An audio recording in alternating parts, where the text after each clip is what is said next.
আমরা প্রত্যাশা করি, জনগণ প্রত্যাশা করে, এদেশের ছাত্র সমাজ প্রত্যাশা করে অধিকার, জনগণের অধিকার, ছাত্রদের অধিকার।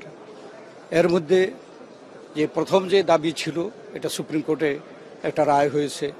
আর এখন যে সবচেয়ে বড় দাবি সামনে, যে জনগণের ভোটের অধিকার যে গত 16 বছর হারিয়েছে, এই ভোটের অধিকার জনগণ যাতে ফিরে পায় এবং এই জনগণ ভোট দিয়ে তাদের প্রতিনিধিদেরকে আগামী দিনের সংসদে পাঠাবে, সেই সংসদে জনগণের সরকার প্রতিষ্ঠিত হবে এবং সেই সরকার দেশের স্বাধীনতা, সার্বভৌমত্ব, গণতন্ত্র, অর্থনীতি, দুর্নীতিমুক্ত এবং আইন শৃঙ্খলা পরিস্থিতি এখানে উন্নত করার ব্যাপারে সর্বরকমের প্রচেষ্টা করবে। এটাই জনগণের প্রত্যাশা, আমাদেরও প্রত্যাশা।